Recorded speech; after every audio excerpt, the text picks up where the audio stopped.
ప్రభుని ఆరాధించడానికి ముందుగా దేవుని వాక్యంలో నుండి అపోస్తలుడైన పౌలు కొరింథీయులకు రాసిన మొదటి పత్రిక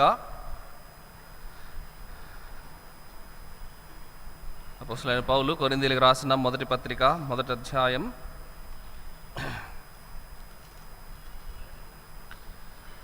18వ వచనం అందరం కలిసి చదువుకుందాం. ముందుగా అపోస్తలుడైన పౌలు కొరింథీయులకు రాసిన మొదటి పత్రిక మొదటి అధ్యాయం 18వ వచనం, అలాగే 4, 5, 6 వచనాలు. ముందు 18 చదువుకుందాం, ఆ తర్వాత 4, 5, 6 వచనాలు కలిసి చదువుదాం. సిలువను గూర్చిన వార్త నశించుచున్న వారికి వెరితనము, కానీ రక్షింపబడుచున్న మనకు దేవుని శక్తి. క్రీస్తు యేసునందు మీకు అనుగ్రహింపబడిన దేవుని కృపను చూచి మీ విషయమై నా దేవునికి ఎల్లప్పుడూ కృతజ్ఞతాస్తుతులు చెల్లించుచున్నాను. క్రీస్తును గూర్చిన సాక్ష్యం మీలో స్థిరపరచబడినందున ఆయన యందు మీరు ప్రతి విషయంలోనూ, అనగా సమస్త ఉపదేశములోను సమస్త జ్ఞానములోను ఐశ్వర్యవంతులైతిరి. ప్రభు సహాయం కొరకు ప్రార్థన చేసుకుందాం.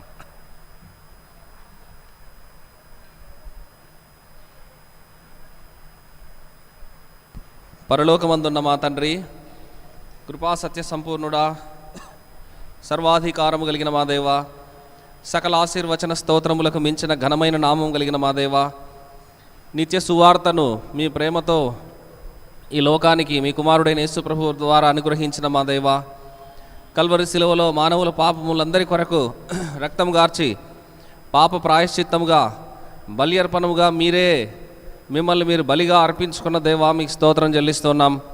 ప్రశస్తమైన రక్తమును గార్చి పాపులైన మానవుల యొక్క తండ్రి దోషములను అపరాధములను కడిగి పవిత్రపరిచి మీ శరీరముగా సంఘముగా జీవము గల దేవుని సంఘము అని పేరు పెట్టి ఏర్పాటు చేసుకున్న దేవా, మీకు స్తోత్రములు చెల్లిస్తున్నాం. మీ పరలోక కార్యములన్నీ అమోఘములు, మా ఊహకు ఆలోచనలకు అర్థం కానివి అందనివి. అందుకై సాగిలపడి సాష్టాంగపడి మిమ్మల్ని స్తుతించి ఆరాధించి గణపరుస్తున్నాం. ఆయా కాలములలో, ఆయా తరములలో, ఆయా యుగాలలో ప్రభువా మీ యొక్క ప్రేమను కృపను ప్రత్యక్షపరచుకుంటూ దేవా నీ ప్రజలను, నీ ప్రవక్తలను, దేవా నీ సంఘమును తండ్రి మీరు నడిపించుకుంటూ వచ్చిన మీ ప్రేమ కొరకై స్తోత్రం చెల్లిస్తున్నాం. ఈ నేటి దినమున మీ సన్నిధిలో మేమందరం ఆరాధించినట్టు బేతేలు ప్రార్థనా మందిరం నడిపించినందుకే వందనాలు చెల్లిస్తున్నాం. పాటల ద్వారా గణపరచడానికి సహాయపడిన స్తోత్రములు. ప్రభువా, చదువుకున్న వాక్యంలో నుండి మీరు ఏమై ఉన్నారో, మా జీవితంలో మీరు ఏం జరిగించినారో, ఈ కాస్త కొద్ది జీవితం, చిన్న జీవితం, ఈ జీవితంలో ప్రభువా మీరు చేసిన మేలులన్నిటినీ తలుచుకొని హృదయపూర్వకమైన స్తుతి ఆరాధన మీకు అర్పించినట్లుగా మా ఆత్మలను ప్రేరేపించమని మీ వాక్యము చేత ప్రభువా మా అందరితో మాట్లాడవలసిందిగా కోరుకుంటూ మీ యొక్క మెల్లని స్వరాన్ని నాకు మా అందరికీ వినిపించి మీరే మహిమ పొందుమని కృతజ్ఞతా స్తోత్రములు అర్పిస్తూ యేసు ప్రభు వారి సర్వశ్రేష్టమైన నామములో స్తుతించి ప్రార్థన చేస్తున్నాం మా తండ్రి, ఆమెన్.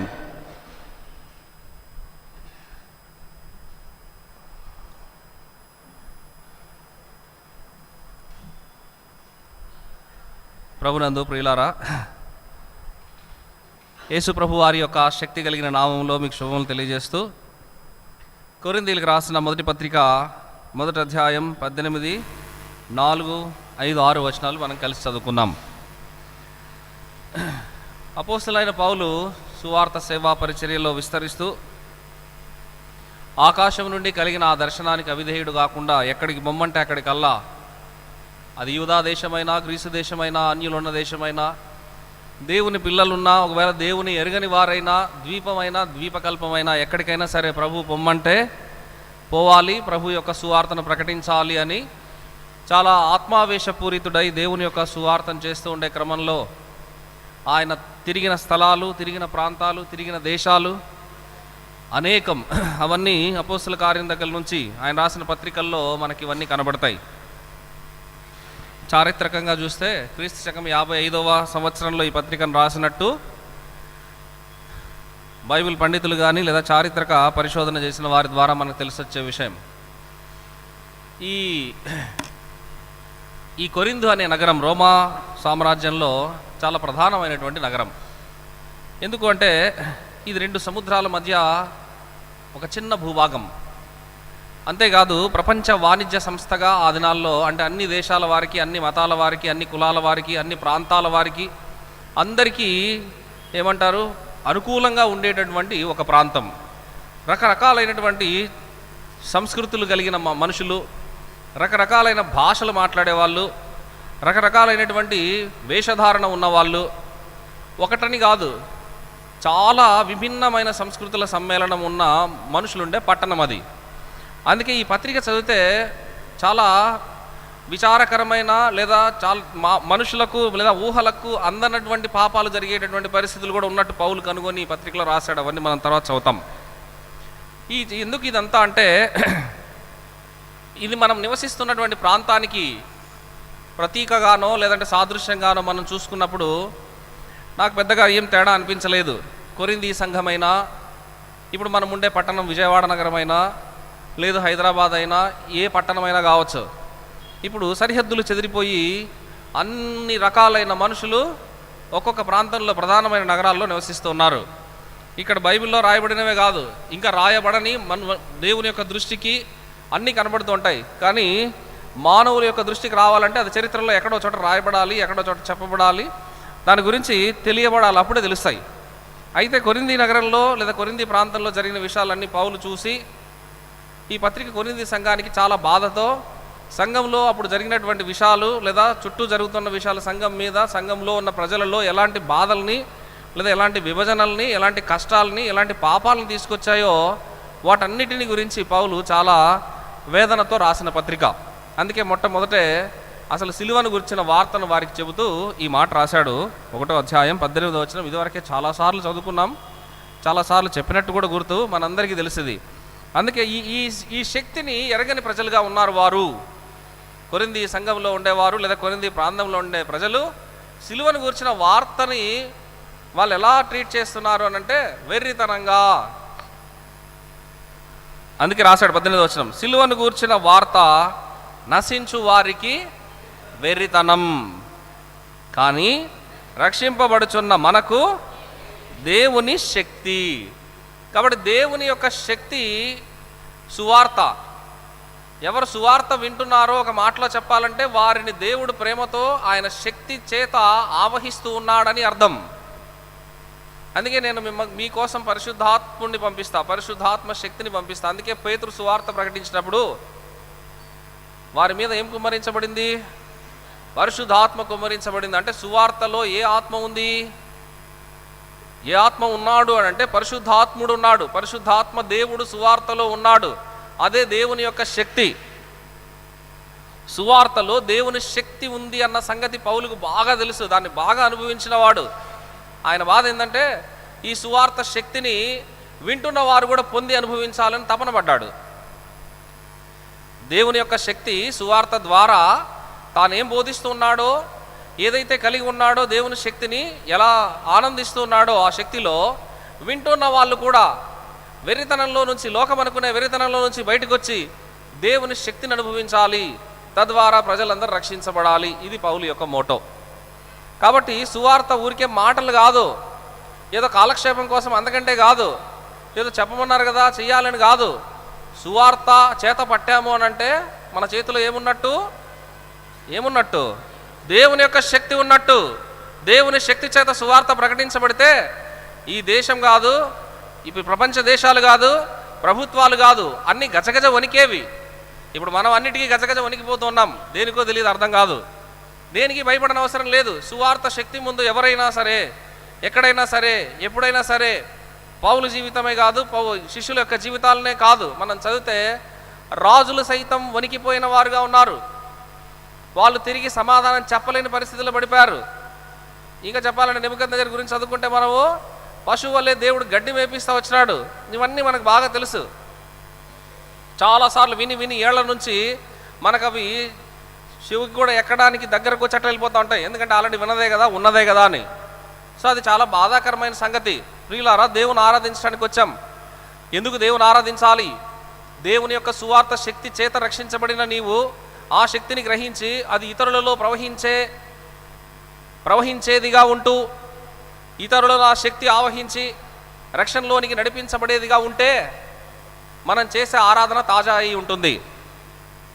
మనం చేసే ఆరాధన దేవునికి ఇష్టంగా ఉంటుంది. లేకపోతే భక్ష్యంకులు రాసినట్టు పాసిపోయిందిగా ఉంటుంది. వర్తమానమైన లేదా మనం చేసే ప్రతిరోజు లేదంటే ప్రతిసారి చేసే తెలిసిన లేదా మనకు వచ్చిన మాటల్లోనే చెప్పుకుంటూ పోయినాం అనుకోండి, పాసిపోయిన అన్నం తిన్నట్టు ఉంటుంది. ప్రభువుకి అది ఇష్టం లేదు. చివరిలోకి వచ్చాం ప్రియుల. 2025వ సంవత్సరం డిసెంబర్ మాసం, ఇంకా కొన్ని రోజులుంటే ఈ సంవత్సరం అయిపోతుంది. ఒకసారి వెనక్కి తిరిగి చూసి ఈ సువార్త శక్తి, నీలో రక్షణను కలుగజేసిన ఈ సువార్త శక్తి, సిలువను గురించిన వార్త ఒక్కరికైనా ప్రకటించినావా ఈ సంవత్సరం అంతా? ఆ సిలువను గురించిన వార్త విని రక్షణ పొందిన వాళ్ళు ఒక్కరైనా ఉన్నారా? ఉంటే వారిని బట్టి నువ్వు ఆరాధిస్తే ఎంత ఆనందంగా ఉంటుంది దేవునికి.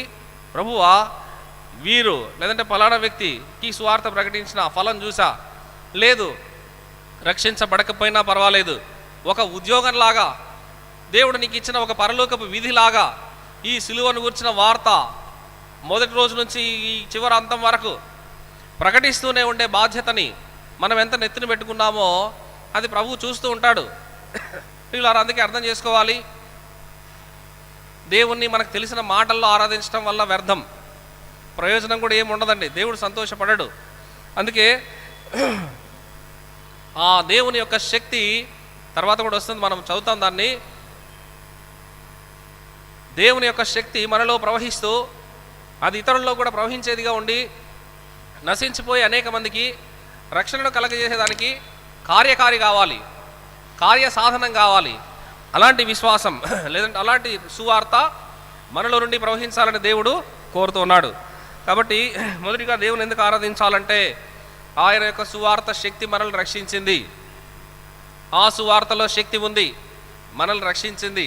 అందుకు దేవుని ఆరాధిస్తాం. ఎప్పుడు చెప్పినా ఎవరు చెప్పినా దేవుడు ఇచ్చిన గొప్ప రక్షణ గురించే దేవుని మనం ఆరాధించాలి మొట్టమొదట.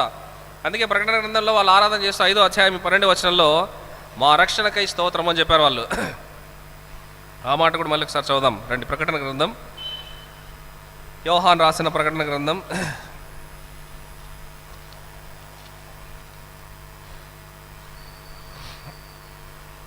5:12 చదువుదాం. వాళ్ళు ఏమని ఆరాధించారో చూద్దాం. వారు వధింపబడిన గొర్రెపిల్ల శక్తియు ఐశ్వర్యమును జ్ఞానమును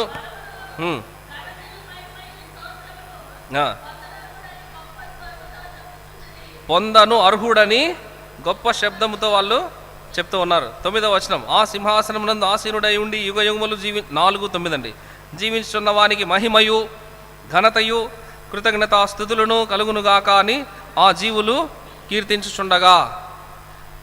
తర్వాత 11వ వచనంలో కూడా అండి, ఆ 24 పెద్దలు సింహాసనమునందు ఆసీనుడై ఉండు వాని ఎదుట సాగిలపడి యుగయుగములు జీవించున్న వానికి నమస్కారం చేయుచు, ప్రభువా మా దేవా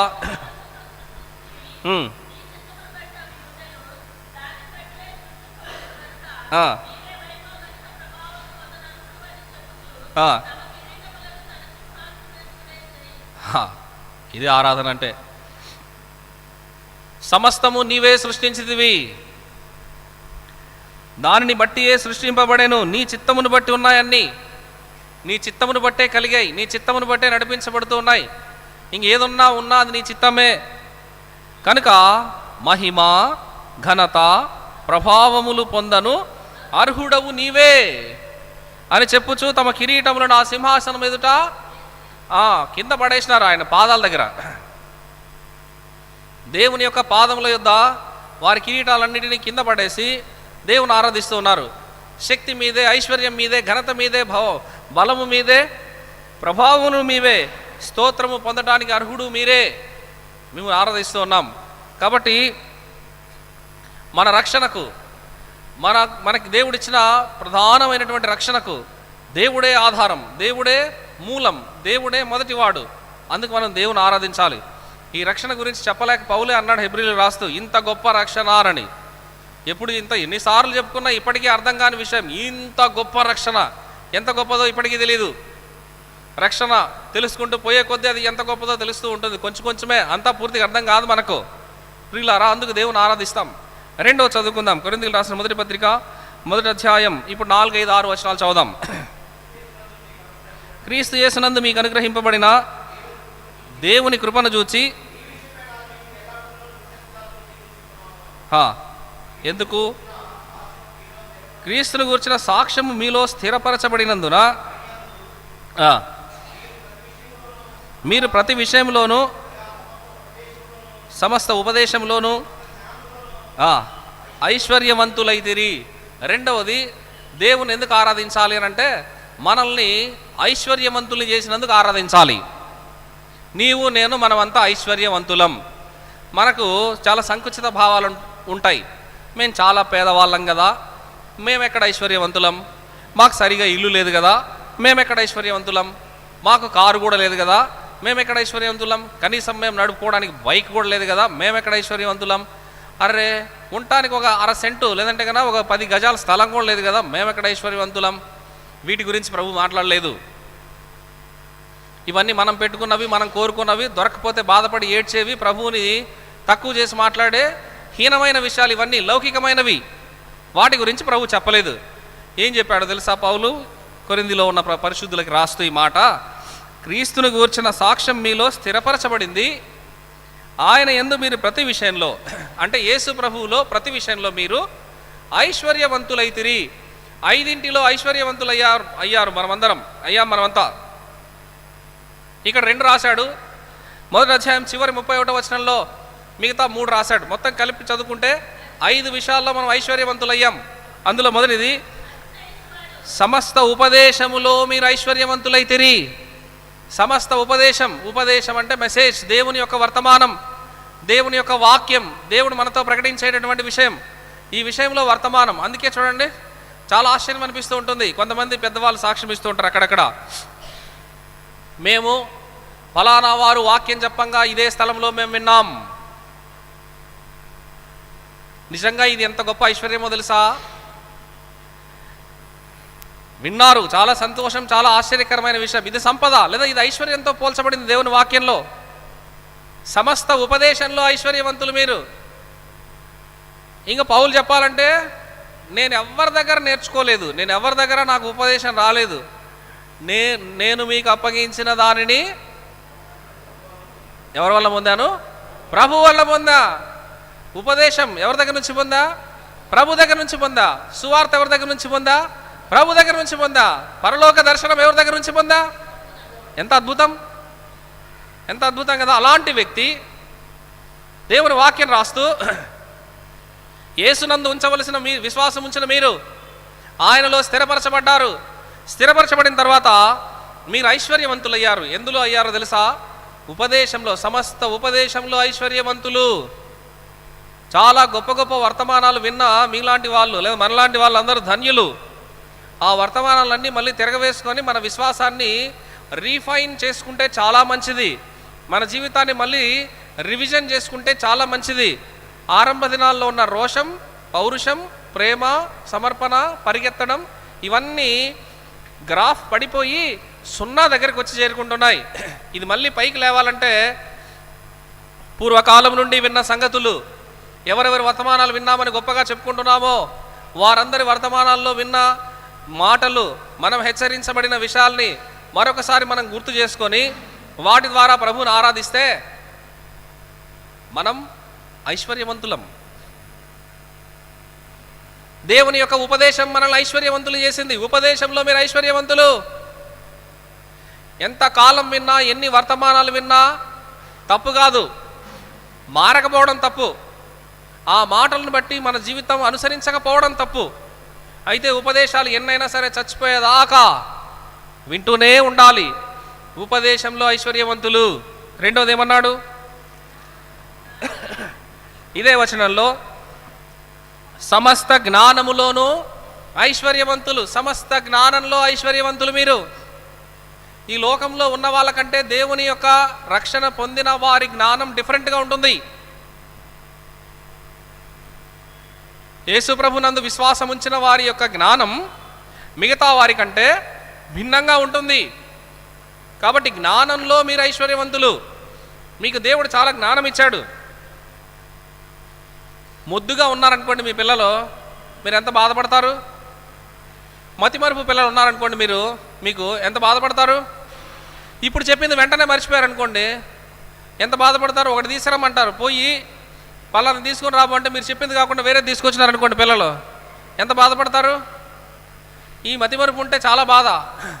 జ్ఞానం ఉంటే మీరు ఒకటి చెప్తే దీనికి అవసరమయ్యింది ఏముంటుందో అని మళ్ళీ ఆలోచించగలిగి దానికి చెప్పంది కూడా అవసరమైందని భావించింది కూడా తేగలిగితే అది జ్ఞానం. కొలసి 2:2 ప్రకారం బుద్ధి జ్ఞాన సర్వసంపదలు యేసే జ్ఞానం, ఆయనలో గుప్తమై ఉంది. యేసునందు స్థిరపరచబడిన వారు జ్ఞానంలో ఐశ్వర్యవంతులు. ఎందుకు దేవుని ఆరాధించాలి? దేవుడు మనల్ని ఐశ్వర్యవంతుల్ని తన దారిద్ర్యము చేత, యేసు ప్రభు ఎందుకు వచ్చాడు ఈ భూమి మీదకు? మనల్ని ఐశ్వర్యవంతులు చేయడానికి. ఎట్లొచ్చినాడు ఆయన? మహారాజుగా పుట్టలేదు. మహారాజుగా ఈ భూమి మీద మనుషులు కోరుకునే పద్ధతిలో పుట్ల, భూమి మీద ఉన్న రాజరికపు వ్యవస్థ చూపించిన మాతృకలలో ఆయన పుట్ల.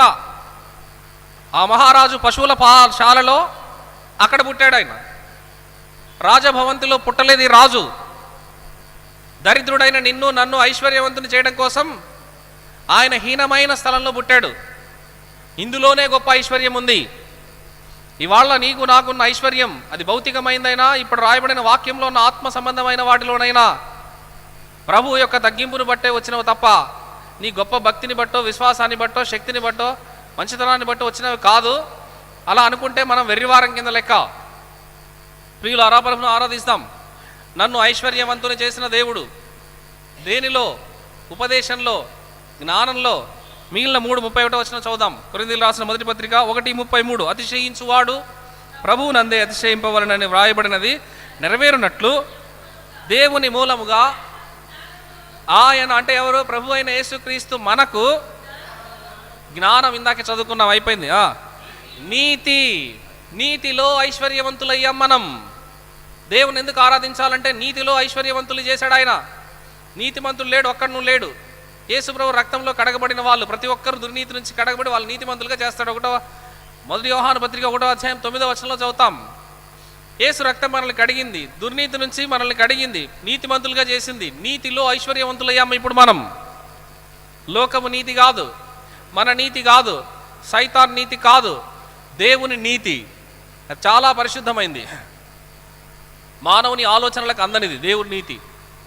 ఈ లోకమంతా అవినీతిమయం. దేవుడు, ఆయన ప్రజలు, ఆయన సంఘం నీతిగా ఉండాలని ప్రభు కోరుకున్నాడు. కానీ పరిస్థితులు మారి ఇది కూడా కొంత అవినీతిమయం అయిపోయింది. అక్కడ మనం ఆలోచించాలి. రెండవదిగా దేవుని ఎందుకు ఆరాధించాలంటే మనల్ని నీతిలో ఐశ్వర్యవంతులు చేసినందుకు. తర్వాత పరిశుద్ధత అంత ఊరికే రాదు.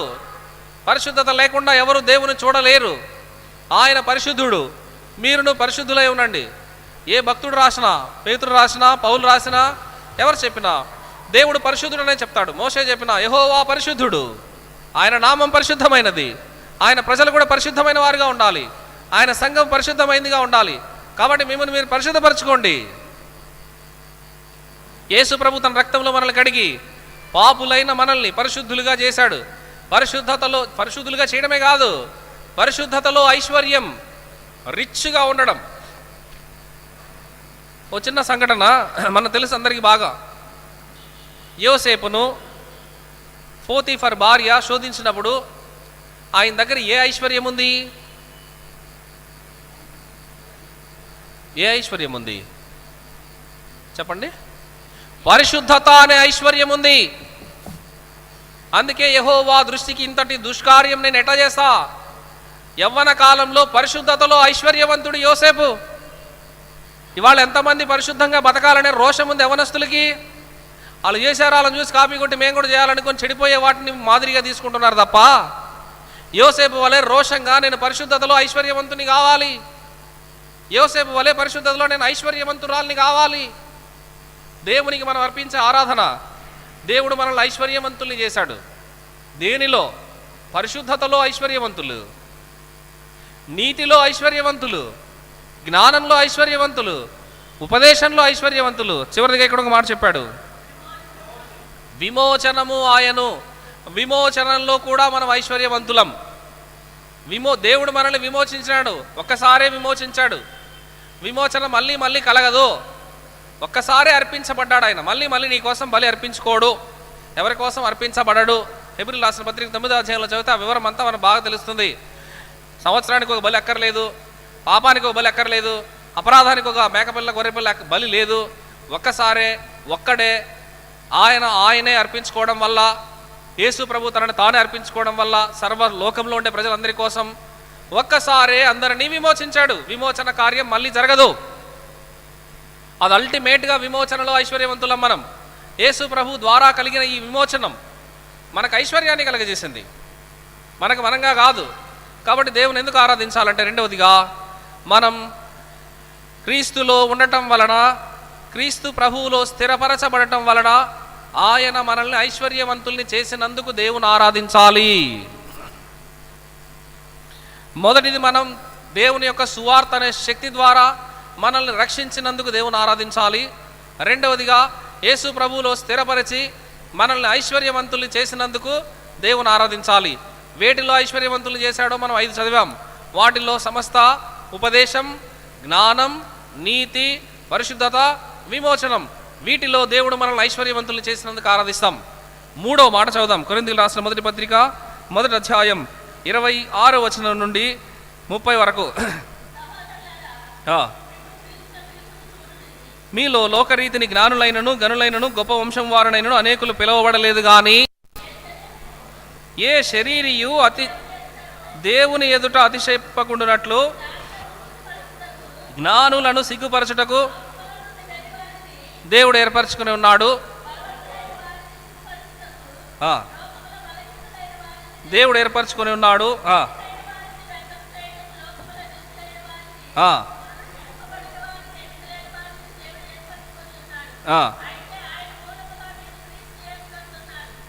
అయితే ఆయన మూలముగా మీరు క్రీస్తు యేసునందు ఉన్నారు. చాలు. ఇప్పుడు 3వది, దేవుని ఎందుకు ఆరాధించాలంటే, దేవుని ఏర్పాటును బట్టి దేవుని ఆరాధించాలి. దేవుని ఏర్పాటు. అసలు దేవుడు ఎలాంటి వాళ్ళని ఏర్పరచుకుంటాడు, ఎందుకోసం ఏర్పరచుకుంటాడు, ఎవరి కోసం ఏర్పరచుకుంటాడు, ఈ విషయాలన్నీ ఈ వచనంలో రాయబడ్డాయి. వీటిలో కొన్ని మాటలు మనం చదువుదాం. చూడండి, దేవుడు ఎవరిని ఎందుకు ఏర్పరచుకుంటాడంటే, ఈ లోకంలో చాలామంది ఉన్నారు, రకరకాలైన కేటగరైజ్డ్ పీపుల్ ఉన్నారు. వాళ్ళలో 27, 29 కలిసి ఉన్నాయి. ఈ లోకంలో జ్ఞానులు, గనులు, గొప్ప వాళ్ళు ఉన్నారు. వాళ్ళని ఏర్పరచుకోలేదు, పిలవలేదు. కానీ లోకములో నుండి వెర్రివారిని దేవుడు ఏర్పరచుకున్నాడు. ఎందుకు అంటే, జ్ఞానులను సిగ్గుపరచుటకు. లోకంలో వెర్రివారిని ఏర్పరచుకున్నాడు. రెండవది, బలవంతులైన వారిని సిగ్గుపరచుటకు బలహీనులైన వారిని.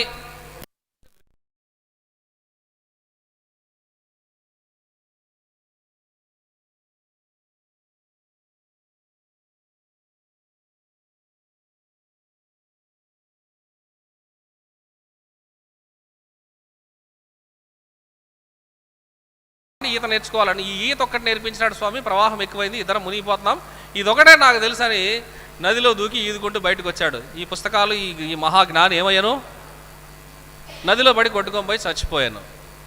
ఇలాంటి జ్ఞానుల్ని సిగ్గుపరచడం కోసం ఎలాంటి వాళ్ళని దేవుడు ఏర్పరచుకున్నాడు? వెర్రి వారిని, పశువుల కాపరులను, గొర్రెల కాపరులను, పిచ్చి వాళ్ళను. అసలు ఎట్లాంటి వాళ్ళు, అసలు చూడంగానే వీడు పిచ్చోడ్ర బాబు వీడు అనుకునేటటువంటి వాళ్ళని దేవుడు ఏర్పరచుకుంటాడు. చాలామంది మనలో కూడా అలా తెలుసు, ఈడో పిచ్చోడ్రా అని అన్న వాళ్ళు ఎంతో మంది ఉంటారు మనల్ని. ఈ ఒక పిచ్చిది అన్న వాళ్ళు కూడా చాలామంది ఉండొచ్చు. పిచ్చి వాళ్ళని ఏర్పరచుకున్నాడు దేవుడు. అన్నాడు, దేవుడే నీకు పిచ్చివాడని పేరు పెడితే మనుషులు పిలిస్తే ఎందుకు బాధపడతావు కదా? దేవుడు వెర్రి వారిని ఏర్పరచుకొనెను. లేదు, నువ్వు వెర్రివాడవు, వెర్రిదానవు అన్నప్పుడు నువ్వు బాధపడితే నువ్వు జ్ఞానుడవు, లేదంటే కనుక జ్ఞానవంతురాలు కింద లెక్క. నువ్వు జ్ఞానివని దేవుడు ఏర్పరచుకున్నాడు అని బైబిల్లో ఎక్కడ రాయలేదే. నువ్వు ఘనుడైన వాడివి, అందుకే నేను ఏర్పరచుకున్నానని దేవుడు ఎక్కడా చెప్పలేదే. అలా చెప్పనప్పుడు మనల్ని ఉన్న మాటతో పిలిస్తే తప్పేంటి? ఒకవేళ పిలిచారనుకోండి, మనం బాధపడటం ఎందుకు అంటే, మనం ఇంకా ఆత్మీయ పరిపక్వతలోకో లేదా పైకో రాలేదని అర్థం. మనం ఇంకా అక్కడే ఆగిపోయాం కాబట్టి కిందికే చూసుకుంటూ మాట్లాడుకుంటూ ఉంటాం చాలా విషయాలని. అందుకే వెర్రివారిని దేవుడు ఏర్పరచుకున్నాడు. ఒక ముక్కలో చెప్పాలంటే, ఒప్పుకునే ధైర్యం నీకుంటే, యథార్థంగా ఇంకా విప్పే హృదయం నీకుంటే, నేను ఒక వెర్రివాడిని, ఇంతటి వెర్రివాడిని కూడా దేవుడు ఏర్పరచుకుంటాడా అంటే అవుననే చెప్తాడు దేవుడు. నువ్వు వెర్రివాడవు కాబట్టే నిన్ను ఏర్పరచుకున్నా, నువ్వు పిచ్చివాడవు కాబట్టే నిన్ను ఏర్పరచుకున్నా, నువ్వు పిచ్చిదానవు కాబట్టే నిన్ను ఏర్పరచుకున్నా. ఎందుకో తెలుసా? నాకు ఒక పర్పస్ ఉంది. ఈ లోకంలో చాలామంది జ్ఞానులు ఉన్నారు, వాళ్ళని నీ ద్వారా సిగ్గుపరిచేటట్టు చేస్తా. దేవుడు ఎందుకు ఏర్పరచుకున్నాడు మనల్ని? మన గొప్పదనం, మన ఘనత, మన పేరు, మన రూపు, లేదంటే మన అందం, మన హైట్, ఇవన్నీ కాదండి కొలమానం. నీలో ఉన్న వెర్రిని దేవుడు ప్రేమించాడు. నువ్వు వెర్రిదానవని, వెర్రివాడవని దేవునికి తెలుసు, అందుకే ఏర్పరచుకున్నాడు. రెండవది బలహీనులు. బలవంతులైన వాళ్ళు చాలామంది ఉన్నారు, అసలు మనం నిలబట్టడానికి కూడా సరిపోం. అలాంటి వాళ్ళని అలాంటి బలమైన వారిని సిగ్గుపరచడం కోసం బలహీనుడైన నిన్ను దేవుడు ఏర్పరచుకున్నాడు. దేవుని ఏర్పాటు చాలా గొప్పది. ఒక మాట రాస్తాడు ఇక్కడ, చాలా బాగుంటుంది, చదువుదాం చూడండి. 23-24 వచనం. ఆయన యూదులకు ఆటంకముగాను అన్ని జనులకు వెర్రితనంగాను ఉన్నాడు.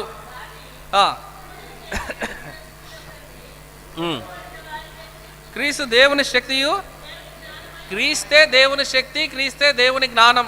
ఎంత తెలుసుకుంటే అంత మంచిది. ఎంత జీవితకాలం అంతా ఆ దేవుని ఆరాధిస్తూ పోతే మరీ మంచిది. 25. దేవుని వెర్రితనం మనుషుల జ్ఞానము కంటే, అసలు దేవుని వెర్రితనం అని రాశాడు పౌలు. ఎంత ధైర్యం! దేవునికి ఎక్కడైనా వెర్రి ఉంటుందా? ఈ మాట రాయాలంటే పౌలు దేవుని దగ్గర నుంచి పొంది, ఇప్పుడు దేవుడిని ఎవరైనా సరే మీరు చాలా వెర్రివారంటే అన్నారనుకోండి, దేవునికి ఎంత కోపం వస్తుంది?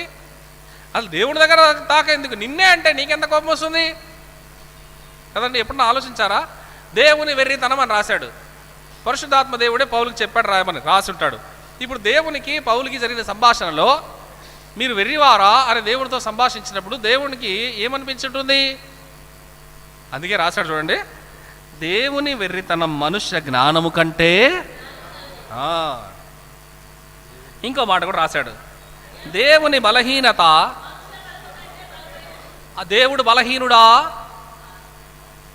భౌతికంగా ఆత్మ ఎట్లయినా కానీ ఆయన బలహీనుడు కాదు. కానీ ఒక విషయంలో బలహీనుడు. ఎట్లా తెలుసా? ఏ విషయంలో బలహీనుడు అయి ఉండొచ్చు దేవుడు చెప్పండి? పాపుల్ని ప్రేమించే విషయంలో. తీతుకు రాసిన పత్రిక 3వ అధ్యాయంలో మానవుల ఎడల ఆయనకున్న ప్రేమ విషయంలో బలహీనుడు ఆయన. ఎంత చెడిపోయిన వాళ్ళనైనా, ఎంత వెర్రి వాళ్ళనైనా, ఎంత బలహీనులైనా ప్రేమించే విషయంలో దేవుడు బలహీనుడు.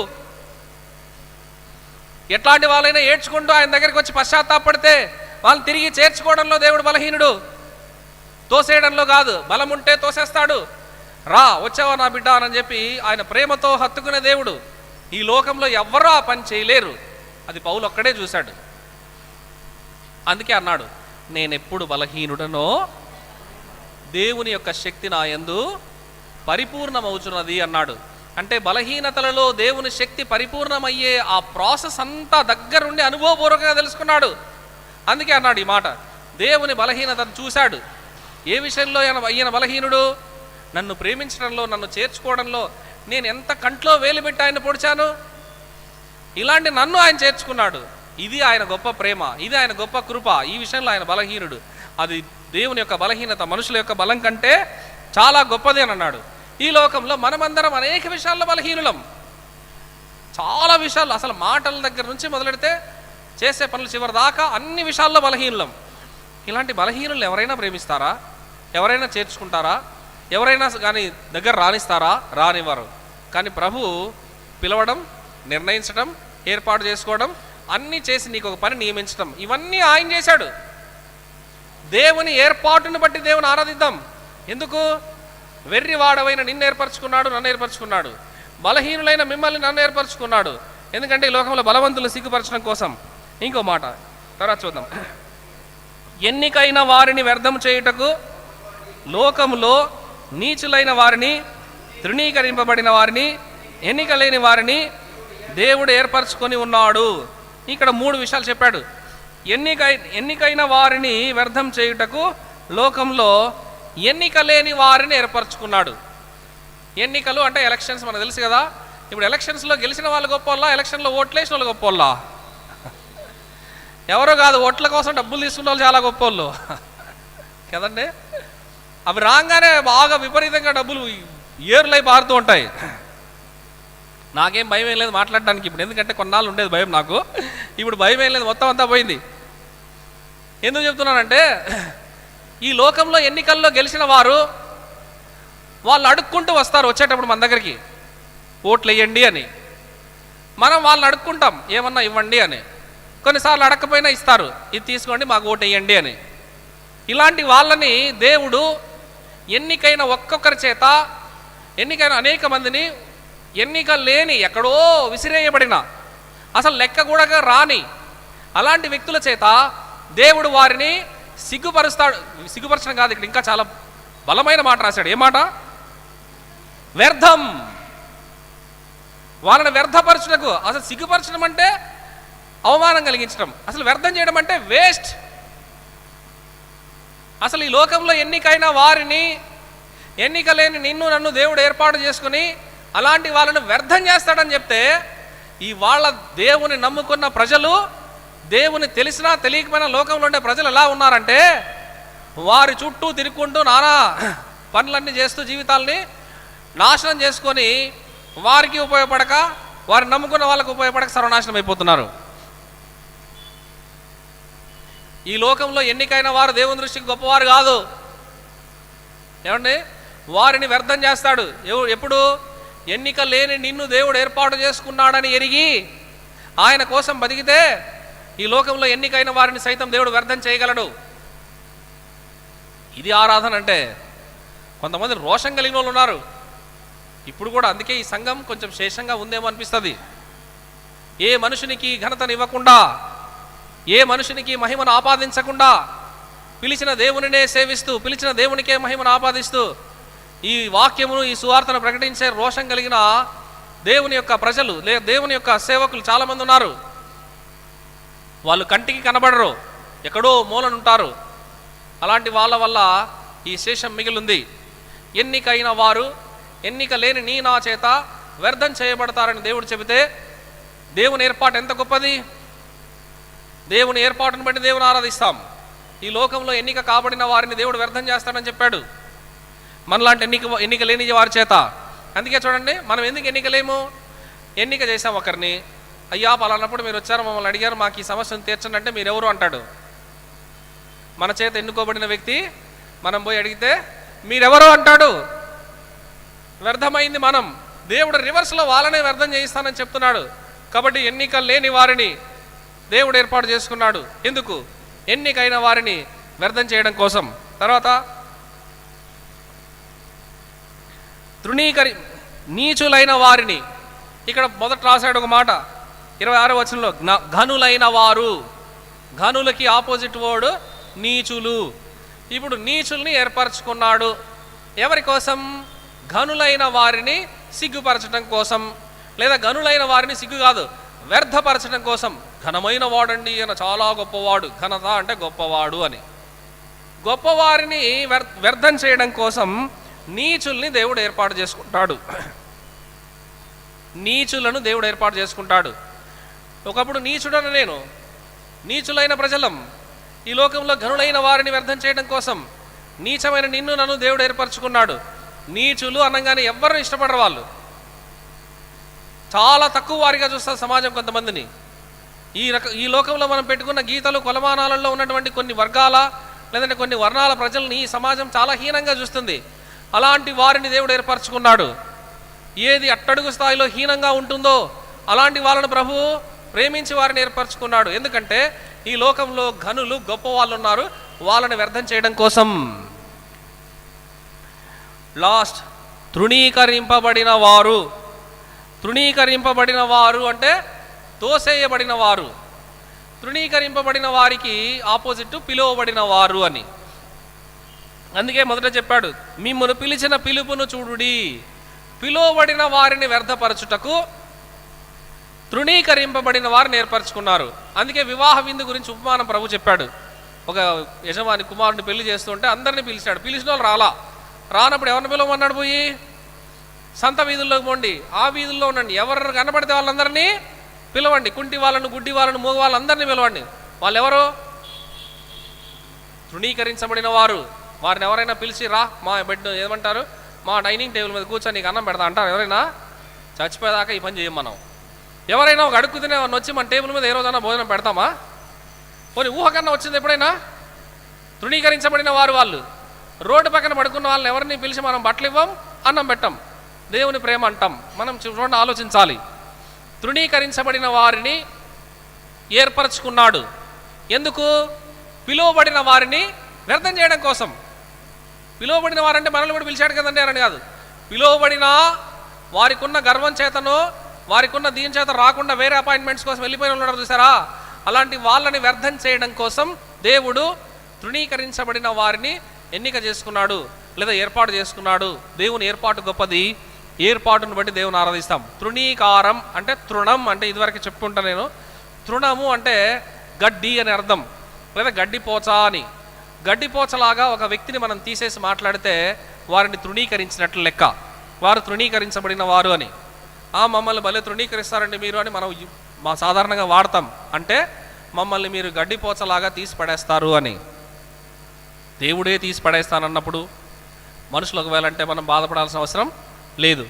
నువ్వు ఒక తృణ, నువ్వు ఒక గడ్డిపోచవు. నేనే కాదు, సర్వ శరీరులను గడ్డిని పోలిన వారు దేవుడే అన్నాడు కదా. ఈ మాటలన్నీ ఆపాదించుకుంటే ఎంత మనకంటే మించిన పాజిటివ్ మోటివేటర్స్ ఎవరు ఉండరు ఈ ప్రపంచంలో. నేను ఒక గడ్డిపోచను దేవుడే అన్నప్పుడు ఒకవేళ మనిషి అంటే నేను ఎందుకు బాధపడాలి కదండి. దేవుని ఏర్పాటును బట్టి దేవుని ఆరాధిస్తాం. మూడవది, టైం అయిపోయింది కదా, ఇంకో 2 మాటలు చదివి ప్రభుని ఆరాధిస్తాం. దయచేసి రండి. కొరింథీయులకు రాసిన మొదటి పత్రిక 1వ అధ్యాయం 2-3 చదువుకున్నాం. 4వ 2వ అధ్యాయం 11వ 12వ వచనం. దేవుని వలన మనకు దయచేయబడిన వాటిని తెలుసుకున్నటకై మనము లౌకిక ఆత్మను కాక దేవుని యొద్ద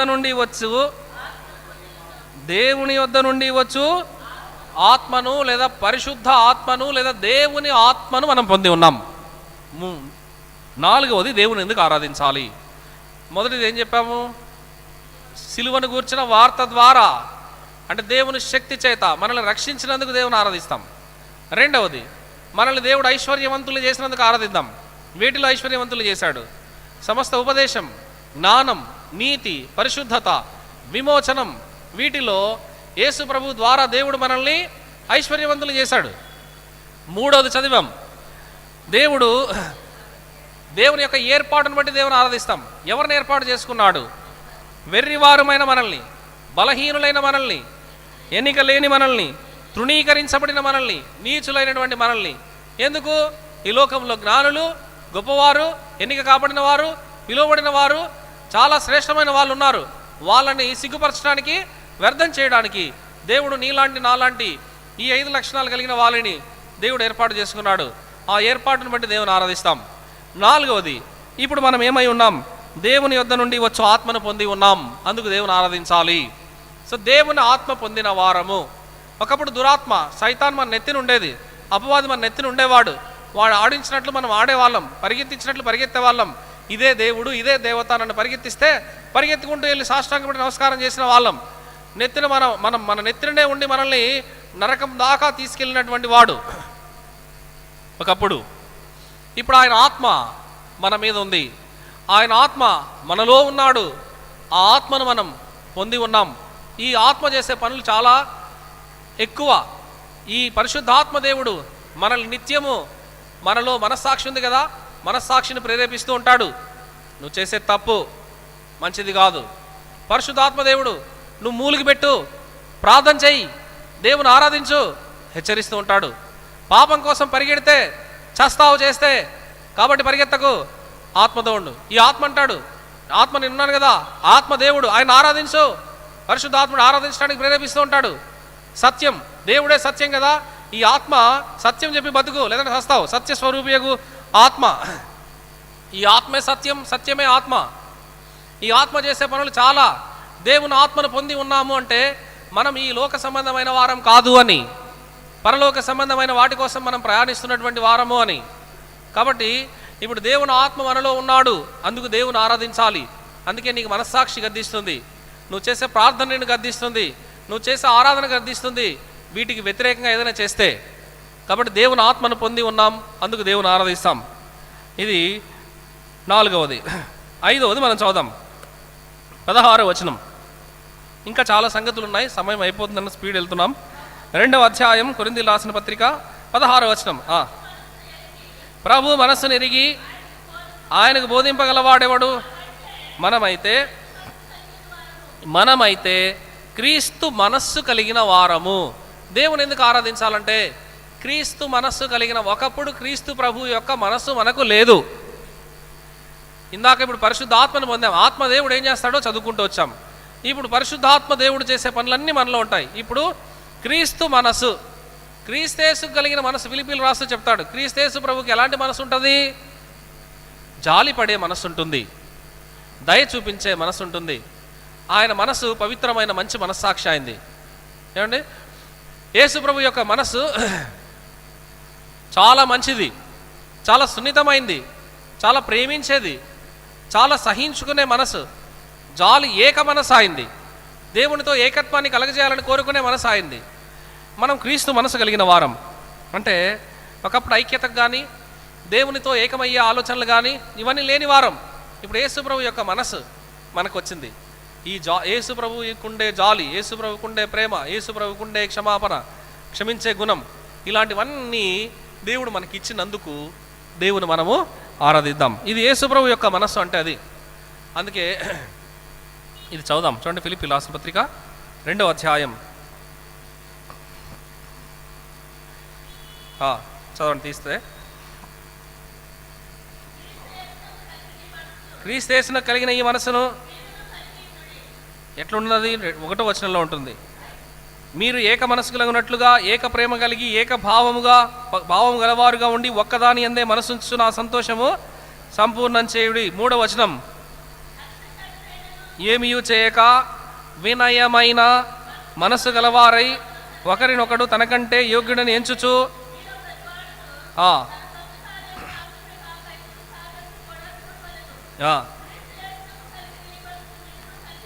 ఇక్కడ పర్టికులర్ పాయింట్ రాశాడు. క్రీస్తుకి ఎలాంటి మనసు అంటే ఆయన పనులు ఆయన చేసుకోడు, ఇతరుల కార్యాలను చేసి వాళ్ళని ప్రేమిస్తాడు. యేసుప్రభు మనసు ఉన్న వాళ్ళు వాళ్ళ పనులు కొన్ని పక్కన పెట్టి తన తోటి సహోదరులకు, తోటి విశ్వాసులకి కొన్ని పనులు చేసి వాళ్ళకి సహాయపడుతూ ఉంటారు. ఇది క్రీస్తు కలిగిన మనసు. చేశాం కదా అని గర్వపడరు.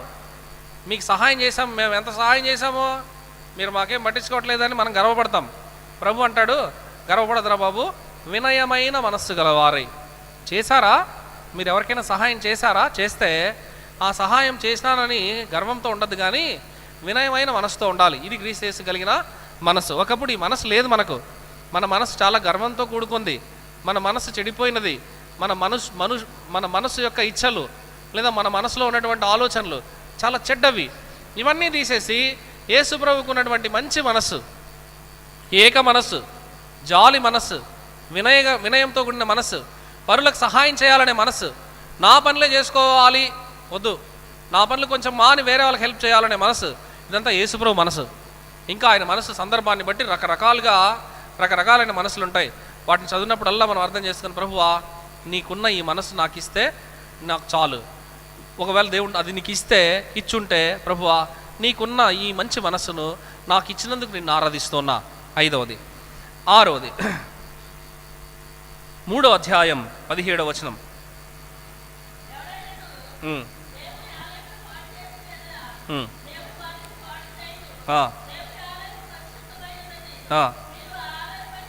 మీరు దేవుని పరిశుద్ధమైన ఆలయమై ఉన్నారు. ఇప్పుడు దేవుని యొక్క ఆలయమై ఉన్నాం మనం. నేను దేవుని పరిశుద్ధమైన ఆలయాన్ని, నేను దీన్ని పాడు చేస్తే దేవుడు నన్ను పాడు చేస్తాడు. కాబట్టి ఒకప్పుడు చెడిపోయినా, శిథిలమైపోయినా, పాడైపోయిన దేవాలయం నేను, చెడిపోయిన దేవాలయాన్ని నేను. దేవుడు లేడు, అసలు దేవాలయం అంటానికి లేదు. ఈ శిథిలావస్థలో ఉన్నటువంటి ఈ శరీరాన్ని, లేదంటే ఆత్మను, ప్రాణాన్ని దేవుడు నివసించడానికి వీలైన ఆలయంగా మార్చుకున్నాడు. ఇప్పుడు పరిశుద్ధమైన దేవుని ఆలయాన్ని నేను. మిమ్మల్ని ముట్టువాడు అంతే. ఇప్పుడు మనల్ని ఎవరైనా ముట్టాలి అంటే దేవుని కంట్లో ఏలు పెట్టాలి. ఓ ముక్కలో చెప్పాలంటే మనల్ని ఎవరైనా ముట్టాలి అంటే, మనల్ని ఏదైనా చేయాలంటే వాళ్ళు దేవుని కంట్లో ఏలు పెడుతున్నట్టే. దేవుని కంట్లో ఏలు పెట్టించుకొని దేవుడు గమ్మున ఉంటాడా? పొరపాటును కూడా ఉండడు. కాబట్టి అంత ప్రొటెక్షన్ ఉంది మనకు. మనం దేవుని ఆలయం. ప్రభువా ఒకప్పుడు దీనిలో ఎన్నో చెడిపోయినవన్నీ ఉన్నాయి, చెడ్డ వ్యసనాలన్నీ ఉన్నాయి, దుష్ట సాంగత్యం అంతా ఉంది, తాగుడు, తినడం, ప్రతి విధమైన పాపమంతా ఉంది. పరిశుద్ధుడు లేడు, దేవుడు లేడు, ఏమీ నేను దేవునికి ఆలయంగా లేను. ఇలా ఉన్న నన్ను మార్చి నీ పరిశుద్ధమైన ఆలయంగా నన్ను చేసుకున్నావు. అందుకు నేను నిన్ను ఆరాధిస్తున్నా. లాస్ట్ 7వది ప్రాముఖ్యమైంది. 6వ వచనం 3వ అధ్యాయం.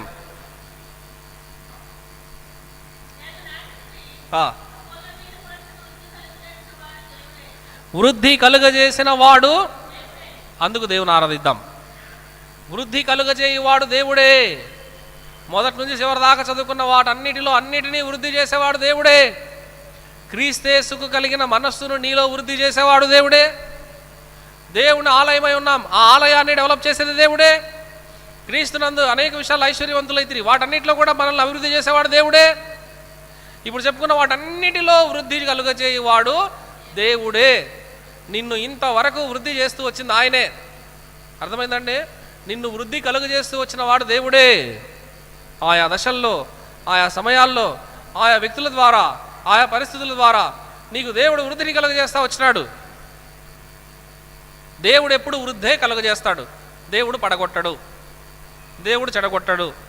దేవుడు ఒకవేళ కూల్చేయాలనుకుంటే దానికి మన పాపమో లేదా మనం చేసిన దుష్టత్వమో కారణమై ఉంటుంది, కానీ దేవుడు ఎప్పుడు వృద్ధినే కోరుకుంటాడు. అందుకే దేవుని పిల్లలు కట్టిన కట్టడాలు కానీ, దేవుని పిల్లలు చేసిన పనులు కానీ ఇప్పటికీ సజీవ సాక్ష్యాలుగా, చారిత్రక ఆధారాలుగా దేశాల్లో, ప్రపంచ దేశాలన్నింటిలో ఇప్పటికీ ఉన్నాయి.